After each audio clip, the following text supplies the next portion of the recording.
করিনি, কারণ এসব নিয়ে আমি কখনো ভাবি না যে আমাকে জিততেই হবে, আমাকে গোল্ড খেলতেই হবে।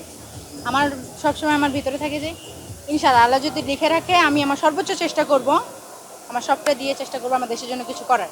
এটার জন্য আমি চেষ্টা করে গেছি, শেষ এরও পর্যন্ত আমি চেষ্টা করে গেছি আমার দেশের জন্য কিছু করার। ইনশাআল্লাহ আমি সেটা ইনশাআল্লাহ পারবো। ফার্স্ট ম্যাচ খেলছি ইরানকে হারিয়েছি, তারপরে ইন্ডিয়া, তারপর কাজাকিস্তান। অবশ্যই ইন্ডিয়া, অবশ্যই আত্মবিশ্বাস বেড়েছে, কনফিডেন্স বাড়েছে। তারপর হচ্ছে আমার টিম সাপোর্ট যেরকম ছিল সেটার জন্য আরো কনফিডেন্স বেড়ে গেছে আমার। এরকম টিম সাপোর্ট থাকলে সবার অনেক কনফিডেন্স বাড়বে। টিম সাপোর্ট, কোচদের সাপোর্ট অনেক বেশি ছিল। আমি বিগেস্ট স্টুডেন্ট। আমি স্টার্টিং করি হচ্ছে আর্চারি 2023 সালে। 2023 সালে স্টার্টিং করার পরে আমাকে ফার্স্টেই রিকাপ আমি কখনো খেলি না। ফার্স্টে আমাকে কম্পাউন্ডে নিয়ে যাওয়া হয়েছে। আমার রোনাল্ড স্যার বলছে যে রিডা ম্যামকে বলছে ও একটু ওর শরীর মোটা টোটা আছে, ও কম্পাউন্ডেও ভালো পারবে। তারপর আমাকে কম্পাউন্ডে নিয়ে যাওয়া হয়েছে। কম্পাউন্ডে নিয়ে যাওয়ার পর ওখানে আমি আমার সম্পূর্ণ আমার তারপর আমি কখনো ইচ্ছা ছিল না যে হচ্ছে আমি রিকাপ খেলবো বা কিছু একটা কম্পাউন্ড। আসলে আমার তেমন কিছু জানতাম না যে রিকাপ কিরকম, কম্পাউন্ড কিরকম। আমাকে যেটা দিছে আমি সেটা নিয়ে শুরু করে দিছি। তারপর থেকে ইনশাল্লাহ স্কোর প্রথমে তেমন একটা ভালো হতো না, প্রথম প্রথম তো সবারই ভালো হয় না। তারপর আস্তে আস্তে 2024 সালের দিকে আমার ফার্স্ট জুনিয়র ন্যাশনালে আমি গোল্ড পাই। তারপর থেকে আত্মবিশ্বাস একটু বেড়ে গেছে। আমি তখন ভাবছি যে আমাকে আরেকটু স্কোর আমার রাখ করতে লাগবে, আপডেট করতে হবে নিজেকে আরো। তারপর আমি 2024 সালের শেষের দিকে প্রায় জুনিয়র স্কুল গেম খেলতে গেছিলাম বাহারাইনে।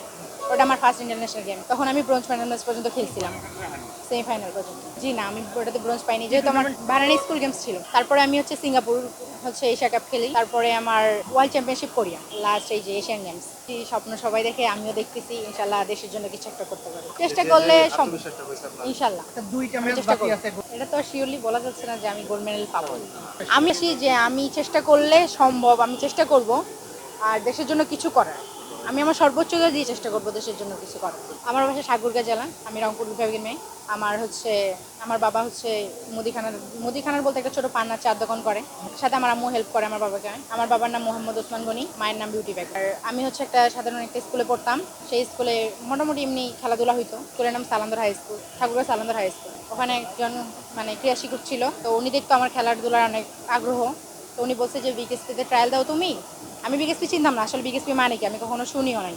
তো বিকেএসপি নামে কিছু একটা আছে। তারপর আমি বিকেএসপিতে ট্রায়াল দিই আর্চারিতে। আমি আর্চারি কখনো নামও শুনিনি জীবনে। তারপর আর্চারিতে ট্রায়াল দেওয়ার পরে দেখলাম যে জিনিসটা আসলে এরকম। তারপর আগ্রহ আরও জাগছে আমার, যেহেতু নতুন জিনিস, নতুন কিছু, আগ্রহ তো সবারই থাকবে। আগ্রহ দিয়ে আমি করার চেষ্টা করছি। ইনশাল্লাহ এরকম সাপোর্ট পাইলে সবার কাছ থেকে আমি আরও ভালো কিছু করতে পারবো। 2023 সালে ভর্তি হয়েছি। 23 সালে ক্লাস 8-এ ভর্তি হয়েছি আমি। এখন তাহলে আপনি ক্লাস 10-এ পড়ি। যে আমাদের কোচদের যেরকম সাপোর্ট আর টিম সাপোর্ট, সবার যেরকম সাপোর্ট আছে, ইনশাল্লাহ আমরা ভালো কিছু করতে পারবো দেশের জন্য।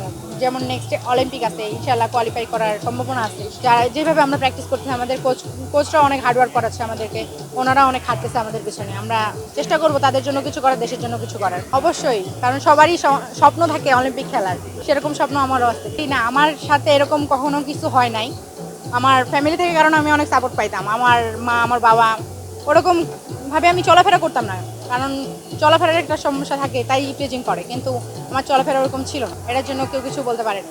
আমরা 2 বোন 1 ভাই। জি, আমার ফ্যামিলিতে এইসব কেউ করে না, আমি একাই। আমার বাবা আমাকে অনেক সাপোর্ট করে খেলাধুলা দিক। আমার বাবা বলে আমার মেয়ে পারবে। আমার মার সাথেও মাঝে মাঝে আমার বাবার একটু রাগারাগি হয়, আমার মা একটু কম সাপোর্ট করে। এখন ফুল সাপোর্ট করে আমার মা।